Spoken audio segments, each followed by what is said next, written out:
myself. Jack? Jump! Seize them! I promise you will meet your makers. Fine, bring them on. My feet are killing me, and I think I'm getting a hangnail. So maybe I'll just sit this one out.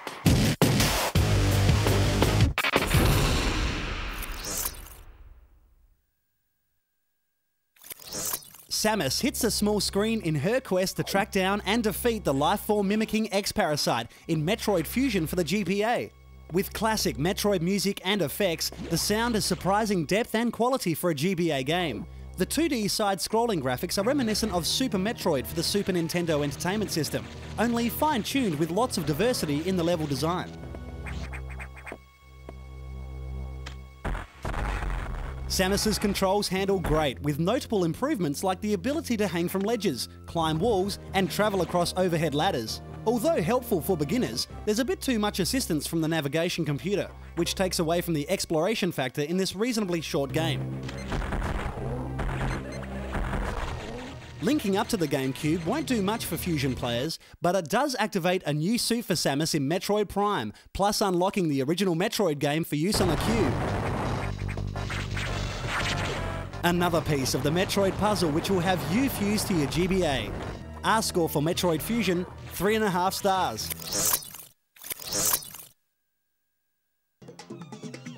Forget monkey business, this is Monkey Anarchy. Ape Escape 2 is a crazy adventure. Our little hero Simon travels through different lands in a world of challenges to net as many naughty monkeys as he can, with different tools to choose from like the Stun Club to the most important monkey net. You'll need to use all types of guerrilla tactics at every stage of the game.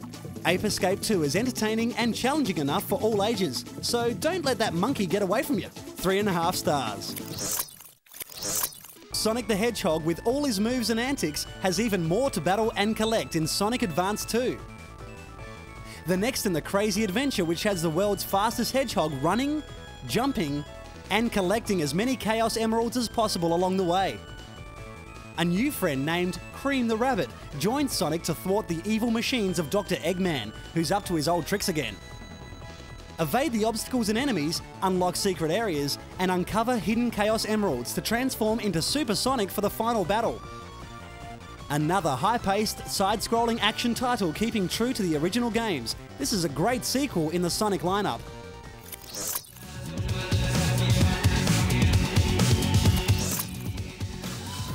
The Need for Speed franchise has been a winner for EA over the years, and the next instalment of the series, Need for Speed Underground, will not disappoint.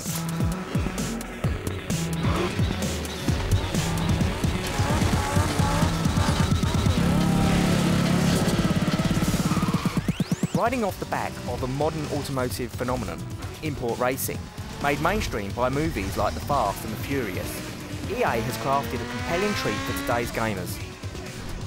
Aimed directly at fans of arcade-style racing, Need for Speed Underground boasts some of the most impressive graphics seen today, bundled with quality sound effects and gameplay. Gamers are given a good choice of cars the moment they turn it on. A major part of this title is modifications. These cars are just begging to be modded to improve handling and performance, not to mention a funky paint job and decals. All the mods enhance your racing, even the visual ones. Using a point system similar to Project Gotham Racing, drivers accrue points for style, as well as speed on the track. Hey, loser! Alright, check it. Maybe I can help. Just you and me, one-on-one. It's money in the bank. Let's go! You want to be the best? You gotta take these boys down. If you lose, you're gone.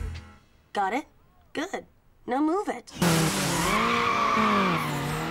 The career mode is the staple of the game, allowing you to claw your way through the underground racing scene, accruing cash for car upgrades and mods.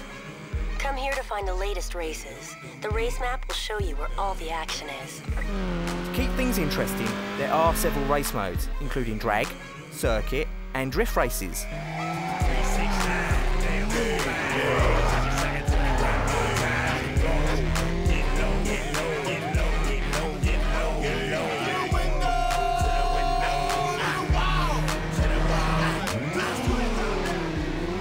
There are over 20 tracks to race, but they do look very similar. Having said that, the graphics are stunning, and although the visuals can be a little bit over the top at times, the gameplay graphical quality is surpassed only by Colin McRae 4 on the Xbox.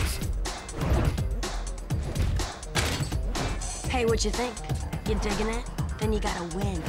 No racing cred, no cool parts. The only disappointing aspects of this title is the lack of any vehicle damage. Not even a scratch.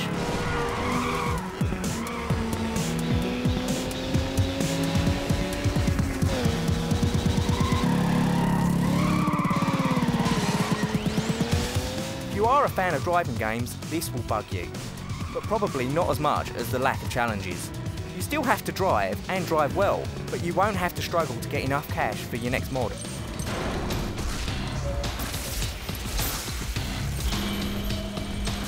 Beautiful, ain't it? I gave them the edge, and they blew it. You think you're better? Prove it. And maybe I'll help you out.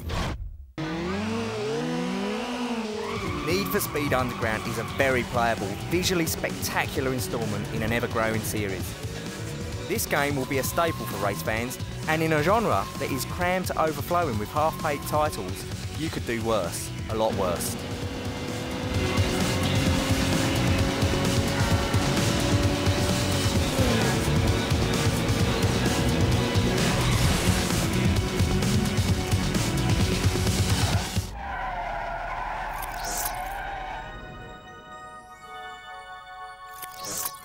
In the Dragon Realms, all is not well.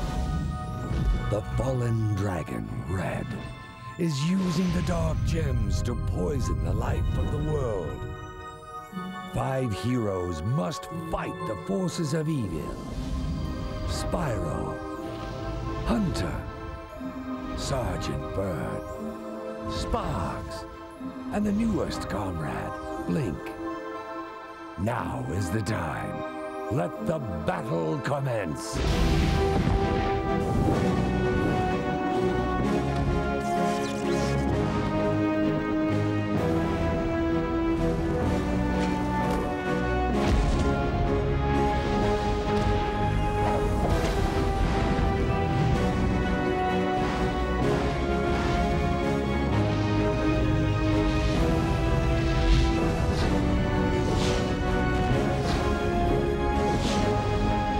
Spyro, a hero's tale.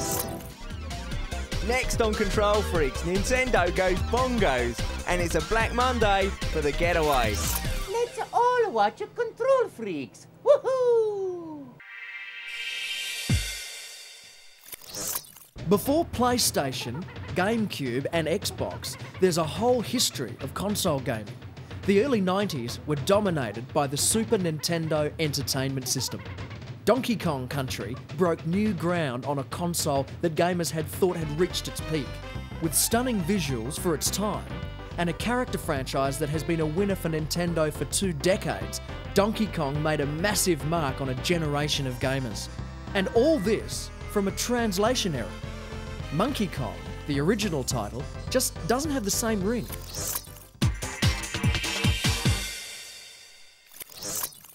Fans of Pitch Black will recognise a new title in the lineup for 2004.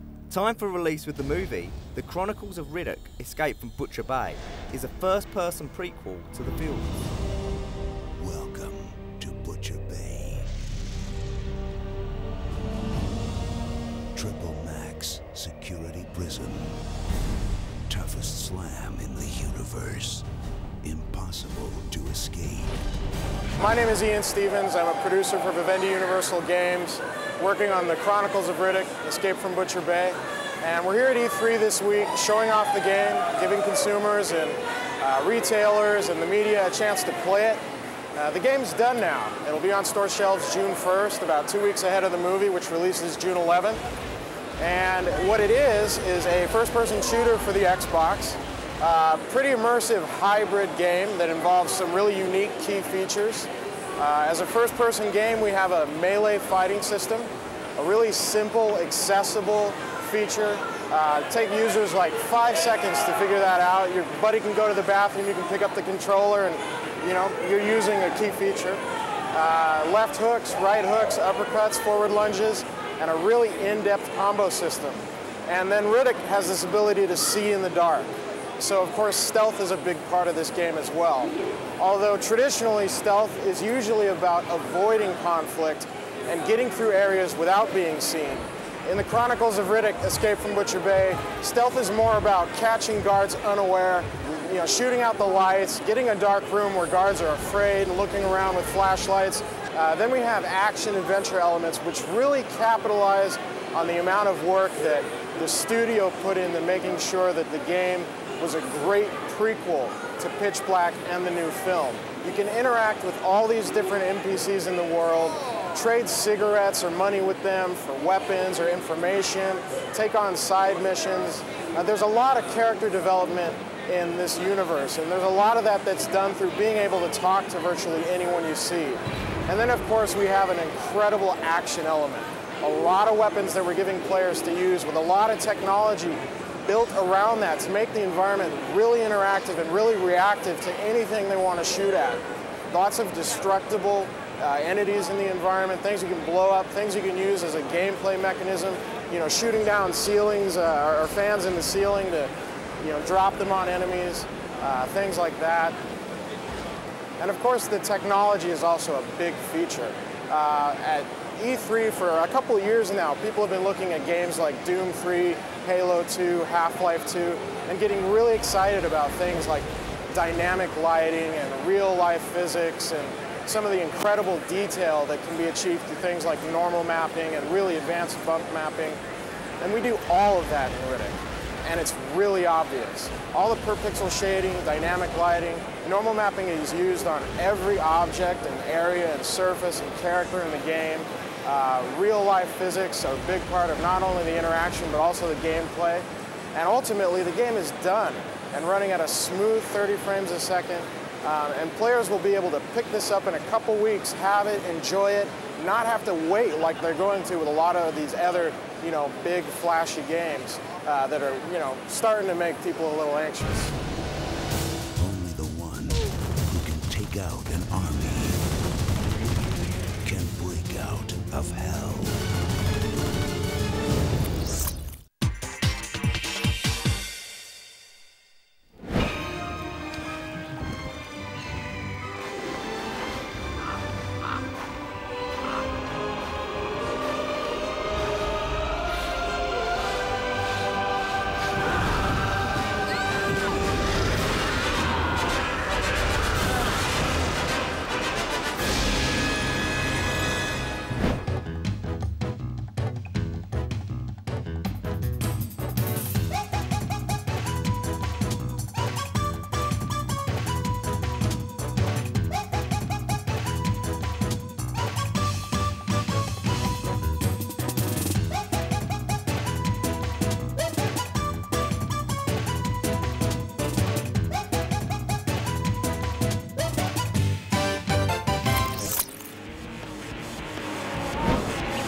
Hang tight, because next week on Control Freaks, it's another hair-raising ride of interactive excitement on the massive roller coaster that is computer and video games.